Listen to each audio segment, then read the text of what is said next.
Okay, how is everyone? In this video, bear with me because what I do on this channel is that I grab clips from things that I have kind of already seen and already read, and I kind of just put them together to prove my point. That was a 13-year-old child attacked in Los Angeles, and it's not covered at all by the news media. It's a black child. In this country, they teach people to be anti CRT, anti DEI. And it's literally to the point that black children are being attacked all over the country. They're being attacked not just by, they're being attacked by other children. They're even being attacked by adult parents. And nothing is being done about this. Nothing is being done. I mean, zero.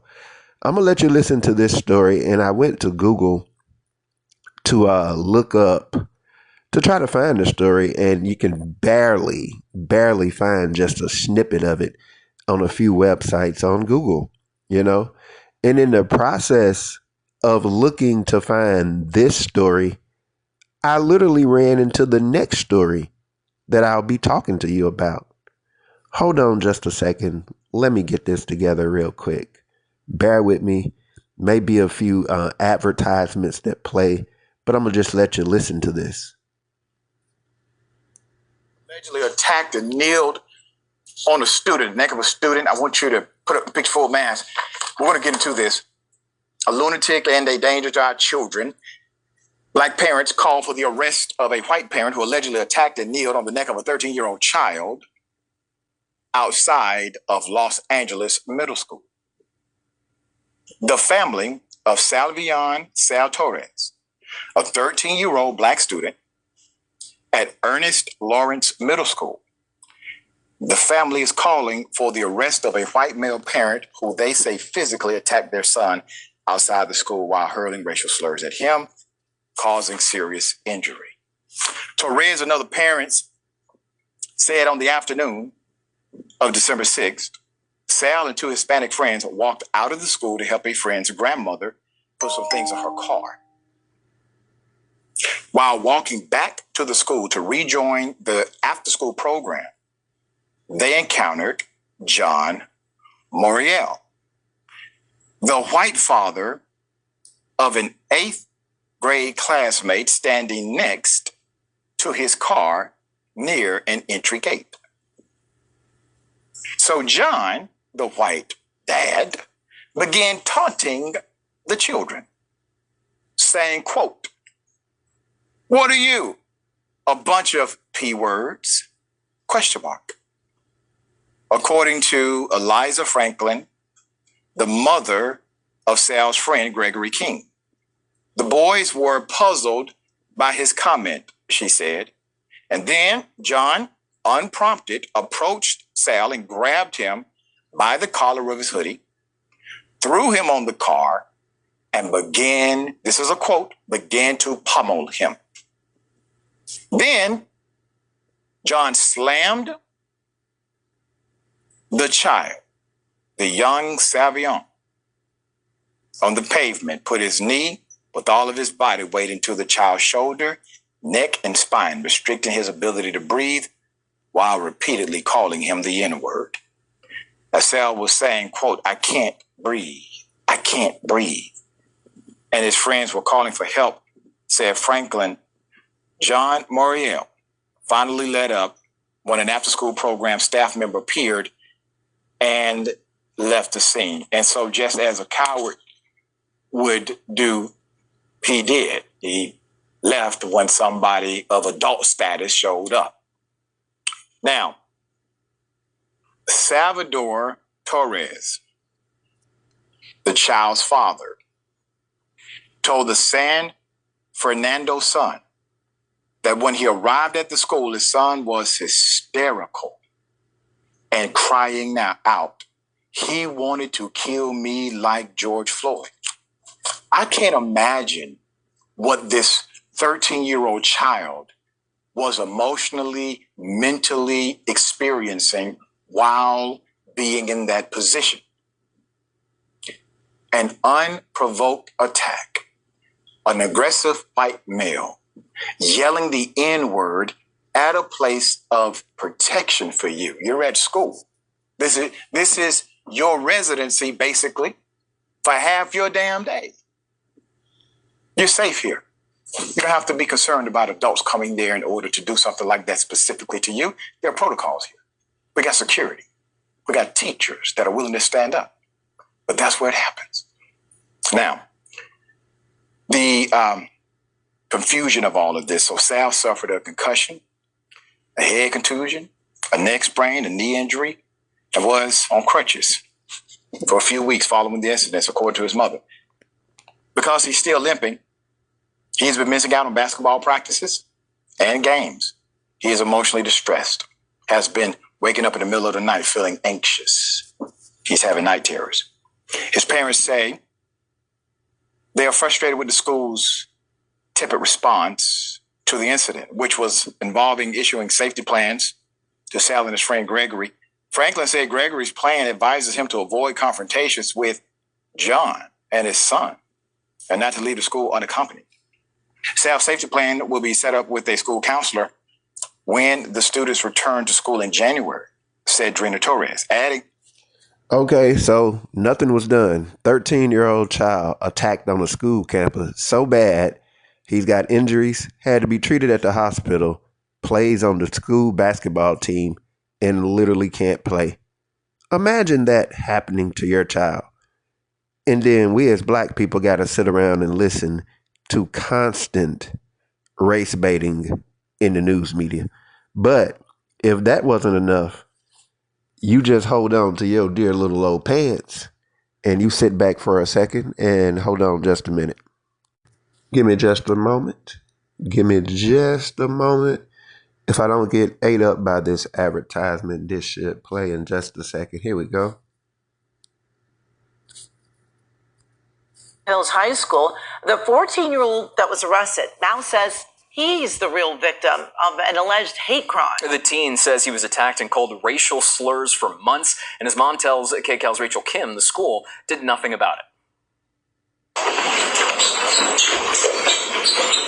You're watching a 14-year-old male student getting jumped and punched in the boys' bathroom of Verdugo.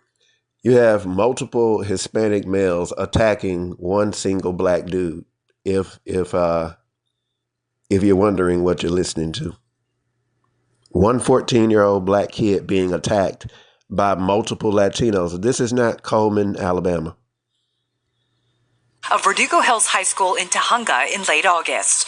The attorney for the 14-year-old's family says the teen was also repeatedly called racial slurs. Make no mistake about it, this is a case of racism. Attorney Brad Gage says after the incident, the school held a meeting with the teen's mom, who doesn't want us to use her name for safety reasons. They didn't care. They didn't do nothing to the other kids, and that's why I'm most upset about.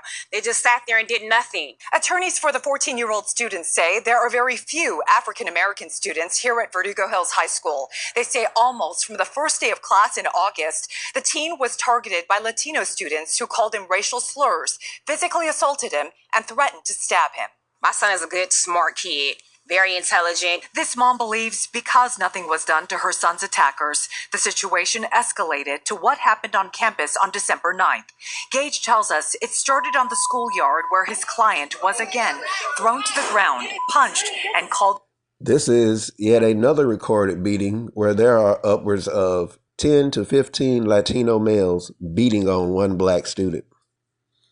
The N-word by two students. At some point, others that are part of the group or gang, they come and chase our client with a big butcher knife, trying to kill him. Gage says his client was trying to defend himself when two others ended up getting stabbed. Their injuries were not life-threatening. As for the 14-year-old, the LAPD tells us he was arrested for assault with a deadly weapon. Gage filed a government claim, a precursor to a lawsuit against Verdugo Hills High School and the district for failing to protect the 14-year-old. We reached out to LAUSD for a response to the claim, and a spokesperson said Los Angeles Unified does not comment on pending or ongoing litigation. investigation. It's the school's failure to act properly in August and September that led to a stabbing in December. My son was in a situation where he could have been killed.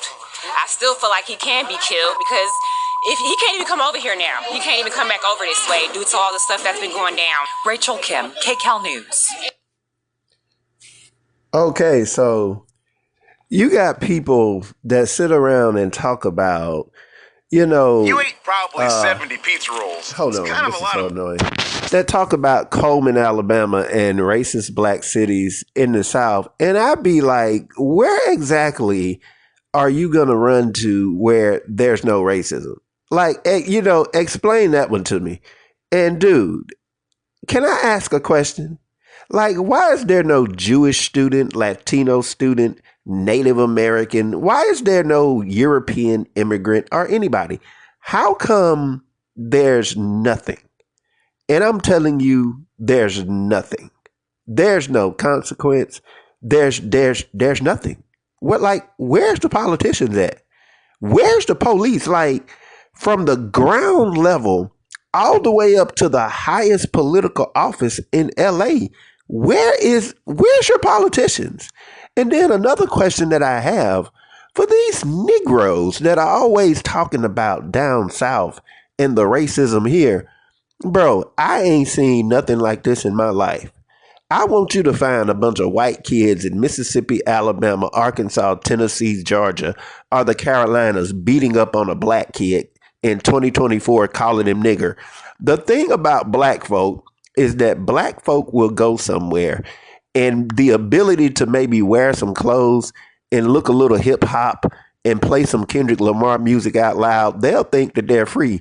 In the meantime, you are having the living crap beat out of you openly by non-white people that call you the N-word and assault you. And they got a system from the elementary level all the way up to the highest political office that give everybody in all these areas a 100% guarantee that if you assault and that if you attack a black person, there will be nothing done to you. And this is for all the people making the videos about Coleman, Alabama, and how it's such a sundown town.